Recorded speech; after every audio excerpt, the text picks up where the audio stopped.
Nur, kenapa sih anak kamu dari tadi nangis nggak berhenti-berhenti? Gimana sih kamu ngurusnya? Ma, aku udah susuin, mungkin dia ngantuk. Asimu tuh Nur, cair kayak air putih. Coba kasih makan pisang dia biar dia kenyang. Tapi Ma, ASI eksklusif itu sampai 6 bulan, sedangkan ada baru 5 bulan. Laporannya kenapa sih ribut-ribut? Ada apa sih? Kenapa? Ini anakmu lapar nih, asinya Nur tuh encer. Harusnya dikasih makan pisang atau bubur sedikit gitu. Tapi kan nggak bisa gitu, Bu. Aku baca di internet itu, komutasi eksklusif itu memang sampai 6 bulan. Sementara anak kita masih 5 bulan, jadi nggak bisa, Bu. Ah, teori baru. Nggak bisa gitu, Bu.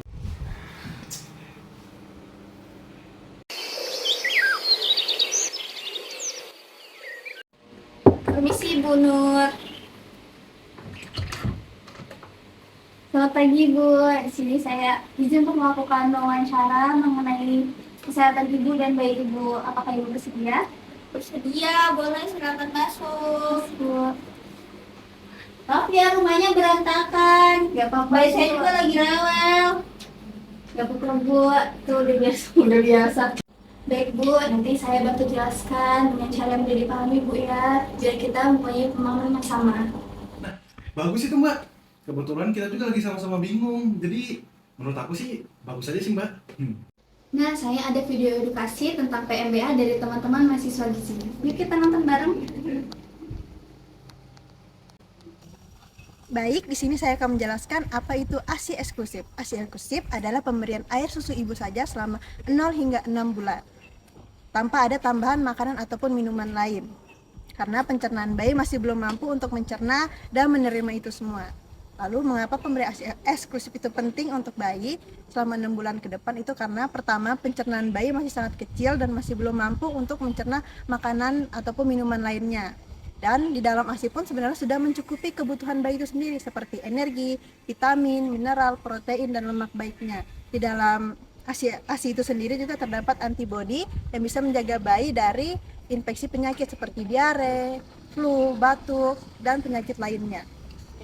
Selain memberi manfaat pada bayi, ASI eksklusif juga memberikan manfaat pada ibu dan keluarganya sendiri. Seperti pada ibu, ASI bisa berperan sebagai KB alami sehingga bisa mencegah atau memberikan jarak kelahiran pada anak yang satu dan anak yang lain.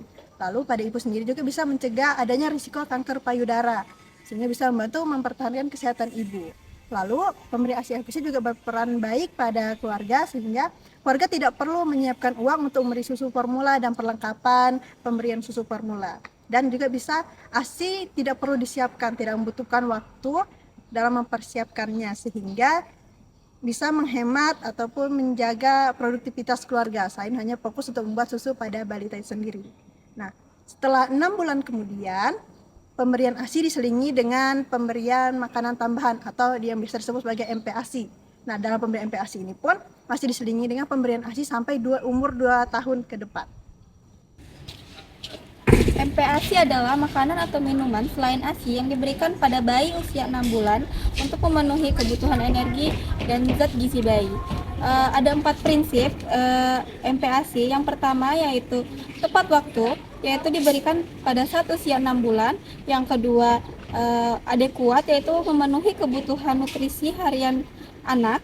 Yang ketiga yaitu aman, yaitu menyiapkan makanan dengan higienis dan bersih. Yang keempat yaitu memberikan makan dengan benar, yaitu sesuai dengan tekstur.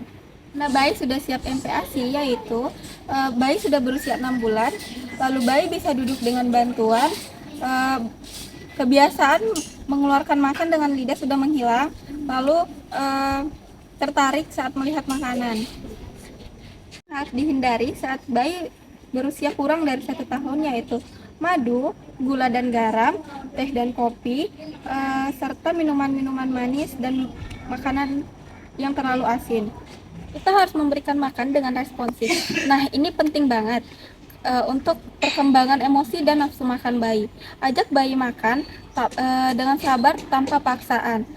Lalu kenali tanda lapar dan kenyang pada bayi.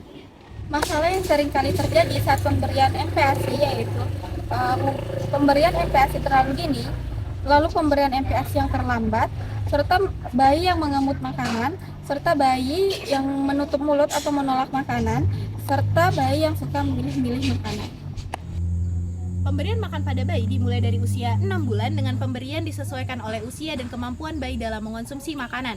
Terdapat 3 tahapan dalam pemberian MPASI. Yang pertama yaitu mulai dari usia 6 sampai 8 bulan, bayi diberikan makanan dalam bentuk lumat, yaitu dengan cara diolah dengan cara disaring, sehingga tekstur yang diberikan yaitu lumat dan kental.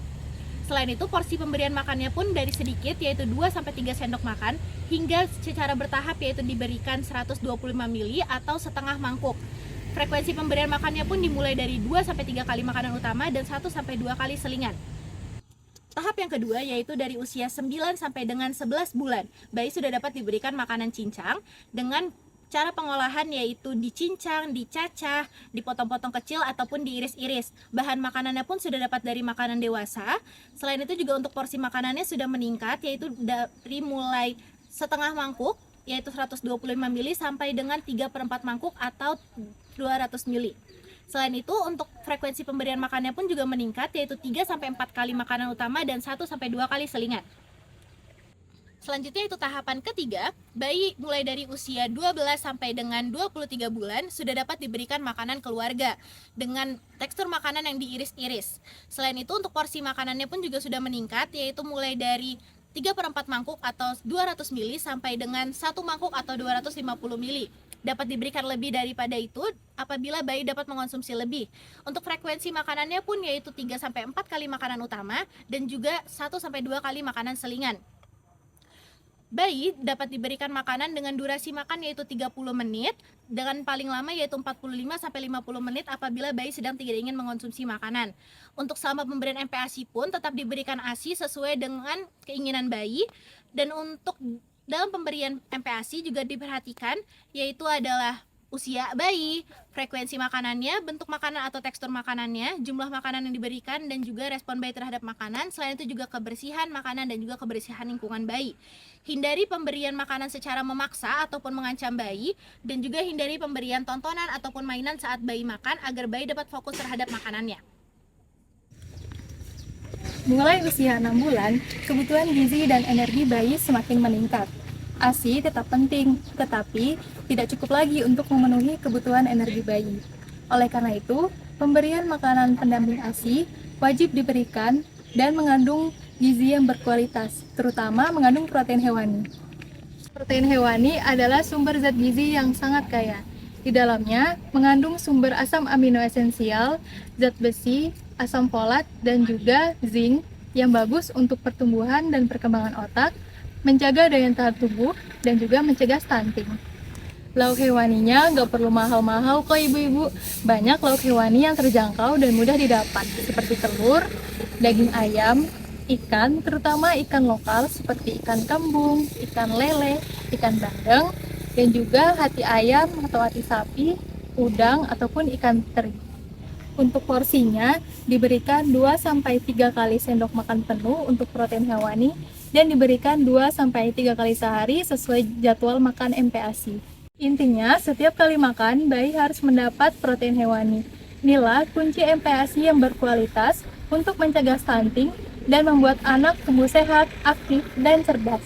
Pemberian MPASI pada anak dimulai pada anak berusia 6 bulan, karena sebelum itu sistem pencernaan pada anak belum mampu untuk mencerna makanan. mulai pada makanan bertekstur lunak, lalu meningkat menjadi makanan cincang, hingga akhirnya anak mampu untuk mencerna makanan menu keluarga saat anak berusia di atas 1 tahun. Jaga selalu kebersihan saat menyiapkan makanan, hindari pemberian madu saat anak berusia di bawah 1 tahun, dan pilihlah makanan yang aman agar anak tidak tersedak. Ingat, MPASI bukan hanya tugas seorang ibu, namun dukungan ayah juga sangat penting untuk tumbuh kembang anak. Dalam penerapan pemberian makan bayi dan anak yang benar, kita akan membantu anak tumbuh lebih sehat, kuat, dan cerdas.